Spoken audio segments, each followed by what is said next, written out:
কি চলছে ভাই লোক, সবাই ভালো আছো? আজ আমরা চলে এসেছি নতুন একটা ভিডিও নিয়ে। এটা আমার যারা ফার্স্ট ভিডিও দেখেনি তারা অবশ্যই ফার্স্ট ভিডিওটা দেখে নিও। এটা আমার চ্যানেলের সেকেন্ড ভিডিও। যারা সাবস্ক্রাইব করেনি তারা অবশ্যই সাবস্ক্রাইব করে নিও। আপনাদের একটি সাবস্ক্রাইব আমাদের ক্ষেত্রে অনেক মূল্যবান। আজ আমরা যেটা আনবক্সিং করব সেটা হলো স্যামসাং গ্যালাক্সি A14 5G থেকে ফার্স্ট লঞ্চ হওয়া একটা ফোন নিয়ে আনবক্সিং করব, যার নাম হচ্ছে স্যামসাং গ্যালাক্সি A14 5G। আমাদের কাছে চলে এসছে A14 5G। তো চলো এবার খোলা যাক। এটা পড়েছে আমাদের মেন, দেখতে পাচ্ছ। বক্সটা বার করে দেই, এটা দিয়ে দিলাম সাইডে। লাইট গ্রিন কালার, অসাধারণ কালার করেছে স্যামসাং। কালারের দিক থেকে আস্তে আস্তে ইমপ্রুভ করছে। লাইট গ্রিন কালার, এছাড়া ডার্ক রেড একটা আছে, সেটা আনফর্চুনেটলি আমরা পাইনি। সেটা তো অসাধারণ দেখতে। তো আমরা এবার বার করি।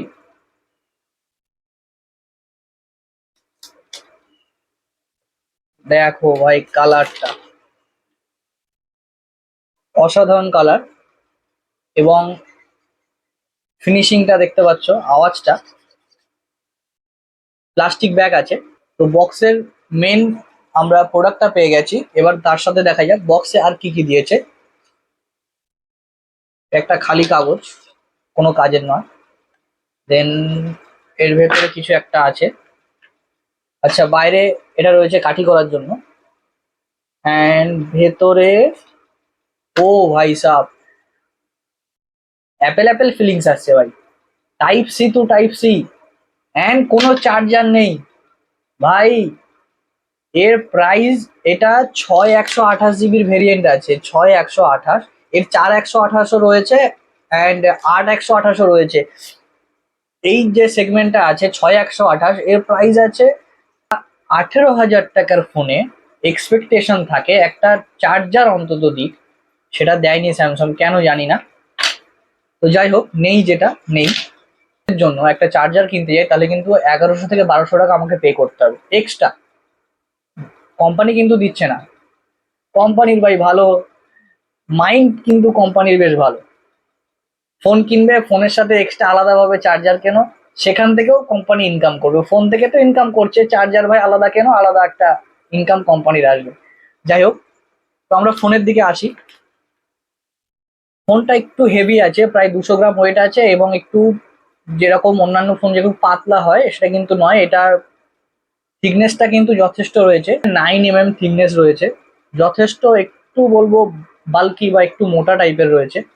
তো যাই হোক, এর ফিচার্সের দিকে এবার আসা যাক। এবার আস্তে আস্তে গভীরের দিকে ঢোকা যাক। 50 MP মেন ক্যামেরা, এবং তার সাথে রয়েছে দুটো 2 megapixel depth sensor and 2 megapixel macro sensor. তো এই হলো এর features. Side mounted fingerprint sensor রয়েছে, অ্যান্ড এখানে যে সিম স্লটটা রয়েছে সেটি দুটো সিম অ্যান্ড একটা চিপ লাগাতে পারবেন। তো এটা খুব ভালো জিনিস করেছে ফোনটি। যদি আমি রিফ্রেশ রেটের কথা বলি তাহলে 90 হার্টজ রিফ্রেশ রেট দিয়েছে, এবং ডিসপ্লে এলসিডি রয়েছে। অ্যান্ড তার জন্য বাইরে নয়, আউটডোর ভিজিবিলিটি খুবই সুন্দর। ফোনটা রেশিও রয়েছে, রিফ্রেশ রেট রয়েছে।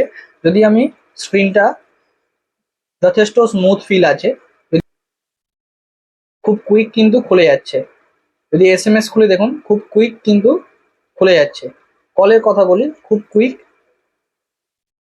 যে কোনো অ্যাপ রিফ্রেশ রেটের দিক থেকে যদি আমি দেখি, রিফ্রেশ রেট কিন্তু খুব সুন্দর হয়েছে। স্ক্রিনে কোনো রকম ল্যাকের সমস্যা নেই। স্মুথ ফিল অবশ্যই আপনার দেবে। অ্যান্ড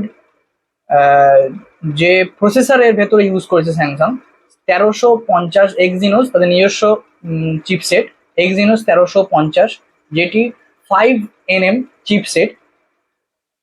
টুটুর স্কোর আছে 4 লাখেরও বেশি, 4 লাখ প্লাস স্কোর রয়েছে, NT2 স্কোর। তো সুতরাং সফটওয়্যারের দিক থেকে খুবই সুন্দর।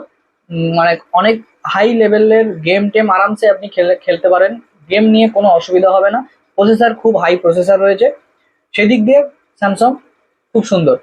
স্যামসাং এর তরফ থেকে এই ফোনের উপরে 2 বছরের আপডেট কিন্তু আপনারা পাবেন, এবং 4 বছরের সিকিউরিটি আপডেটও কিন্তু আপনারা এই ফোনের ভেতরে পাবেন। তো এখন এই ফোনের ভেতরে চলছে অ্যান্ড্রয়েড 13। তো আরো 2 বছর 14 এবং 15 দুটো আপডেট কিন্তু এর ভেতরে পেয়ে যাবেন। আপডেটের দিক থেকে কোনো অসুবিধা নেই। আর কি, যেহেতু এটা 5G ফোন, কলিং অ্যান্ড নেটওয়ার্কের কোনো রকম ইস্যু নেই। স্যামসাং এর তরফ থেকে 7খানা 5G ব্যান্ড কিন্তু এই ফোনের ভেতরে ইনস্টল রয়েছে। তো ফিউচারের ক্ষেত্রে 5Gর কিন্তু কোনো রকম কোনো প্রবলেম হবে না।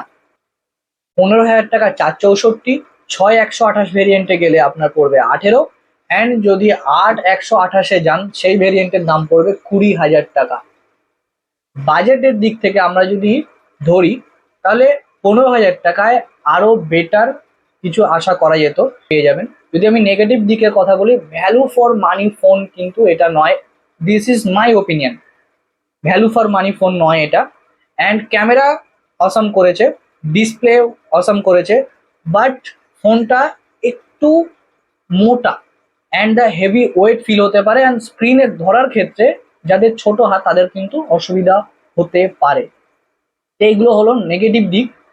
অ্যান্ড যদি আমি স্ক্রিনের কথা বলি, স্ক্রিনের যে ডিসপ্লে রয়েছে, ডিসপ্লের সাইডের অংশগুলো দেখুন, যে বেজেলসগুলো রয়েছে, স্ক্রিনের বেজেলসগুলো কিন্তু একটু তুলনামূলক বেশি রয়েছে, অ্যান্ড নিচের দিকে কিন্তু বেজেলসটা আরো অনেকটা বেশি দেখতে পাবেন। তো যেহেতু এটা মিড রেঞ্জের ফোন, সেই তুলনায় বেজেলসটা আরেকটু কমানো যেত। এবার আমরা একটু এর সাউন্ড কোয়ালিটিটা দেখবো। তো আমরা ইউটিউবে একটা প্রথমে গান চালিয়ে দিলাম। সাউন্ড কোয়ালিটি দেখতে পাচ্ছেন, সাউন্ড কোয়ালিটি খুব একটা হাই বলবো না, যেহেতু একটাই স্পিকার দেওয়া রয়েছে। তো সাউন্ড কোয়ালিটি খুব একটা হাই বলবো না, বাট অ্যাডজাস্টেবল এবং চলে যাবে। ফিঙ্গারপ্রিন্ট সেন্সারের আমরা একটু টেস্ট করব। জাস্ট ফিঙ্গার দিলাম, খুলে গেল। ফিঙ্গারপ্রিন্ট সেন্সারে কিন্তু খুব সুন্দর কাজ করছে।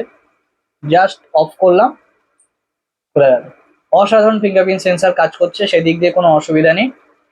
প্রাইসের দিক থেকে আমি আবারও বলছি, যদি নেগেটিভ দিক ধরতে হয় তাহলে স্ক্রিনের বেজেলসটা বেশি আছে, থিকনেসটা একটু মোটা আছে, অ্যান্ড এলসিডি ডিসপ্লে আছে, বাট এটা কিন্তু বাইরে আউটলুকে কোনো অসুবিধা নেই।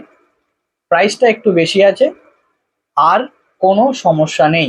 যদি প্রাইস বেশি দিয়ে যদি আপনারা ব্র্যান্ডের দিকে যেতে চান, যে আমার স্যামসাং ব্র্যান্ডটা পছন্দ, এবং সেই তুলনায় ফোনটা কিন্তু খুব সুন্দর করেছে।